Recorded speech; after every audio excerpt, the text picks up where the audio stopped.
Здравейте, скъпи приятели, аз съм Чоле, а тук до мен е моята прекрасна жена. Чакай, какво трябваше да кажа? Ще се гръмна.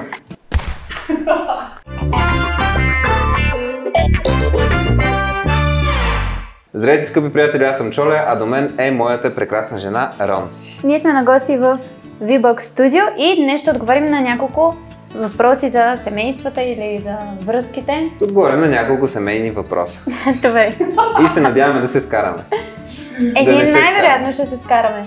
После. Чакай да се завърта със стола. Чакай да не падне. Кой почиства повече вкъщи?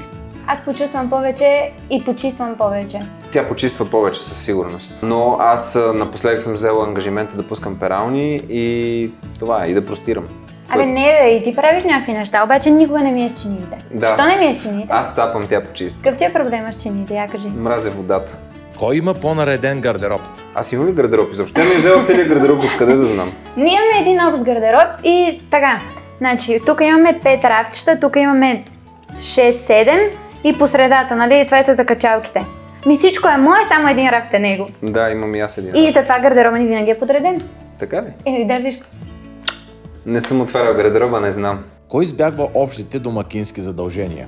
Общите домакински задължения... Аз имам ли изобщо такива задължения? Ти имаш много задължения, но дали ги вършиш е друг въпрос. Ти вършиш ли ги? Аз ги върша вместо теб. Ако седенето на дивана е домакинско задължение, тя си го изпълнява от до. Как ще спиш на терасата тази вечер? Кой е по-добър родител? Аз. Със сигурност аз съм по-добрия родител. Не, аз съм по-добрия родител, тъй като аз ставам с малката, аз си правя закуска, аз си сменям първата пелена, аз си играя с нея, докато майка й се наспи.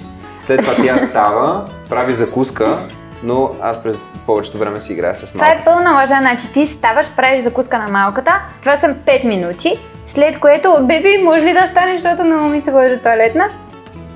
Това не се казва в ефир. Кой харчи повече пари за ненужни неща? Със сигурност той. Глупости. Аз даже не харча пари. Аз не си спомням кога съм харчил пари. Аз мога да ти кажа кога си харчил пари. Да, не, ти като харчиш от моята карта не означава, че аз харча пари, а че ти харчиш пари. Как? Те са от твоята карта, значи ти си ги изхарчил.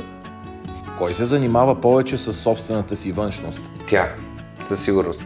Значи днес преди да дойдем се чуеше 40 минути какво само да си облече. След това 30 минути се гримираше и 25 минути си изправяше косата, да не говорим в дните, в които се къпе. Всяка неделя поне по 4 часа си изправя косата и си прави там нейните си неща. Аз пък мога да кажа, че ти много повече време, защото бебен се може и тук да ми сложиш малко пудричка преди да излезем да не лъща, това е виновати. Ти сложи ми между другото. Сложих. Лъща ли? Не, добре. Добре. Кой е по-склонен към излишни флиртове? Ние и двамата сме си флиртаджи, ама говориме с други хора, нали? Защото ние по-често флиртуваме с други хора, отколкото с себе си. Да, един с случва друг. се по-често, така че и двамата сме флиртаджи. Чукни. Кой е по-склонен към тайни разговори с бившите партньори? Ние не си говориме с бившите ни, те са някакви Ние тъпи. ли? Ние не си говорим с бившите. Ние не си говорим с моите бивши, той дали си говори с неговите, сега ще разберем. Аз нямам бивши. Всички са настоящи.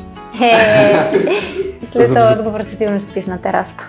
Кой е по-склонен към тайни разкрития на интимни детайли за вашата връзка? Това със сигурност съм аз. Аз обичам така да споделя Тя си казва всичко от до. до. Да, много ясно да мога така да им... Само пред много близки хора, описателно да им разбира се. разкажа, че да могат да се почувстват седно и те са там. Защо трябва да се чувстваш седно там? Хубаво както и на мен. Кой е по-добър във вземането на решения относно възпитанието на детето ви? Със сигурност аз. Той винаги Вероника. взима грешни решения. Не е вярно, винаги взимам правилни решения, но нейните са по-правилни. Кой е по-строгият родител? Той. Аз. Бе по-строгия си, защото тя леко така като мрънне и аз съм му да гушна, пък ти си постоя да поплача малко. Не е вярно, това никога не съм го казвал. Само вчера. Кой е по-добър в организирането на активности и образователни занимания за вашето дете? Аз. Никой. Лъжеш. Добре, Аз си чета ти. книжки на английски, на полски и на български. Ако видеото ви е харесало, може да ни последвате, защото ние сме много готини. А също да последвате, разбира се, и VBOX Studio. Чукни, казах го! Браво бе, след 10-тия път.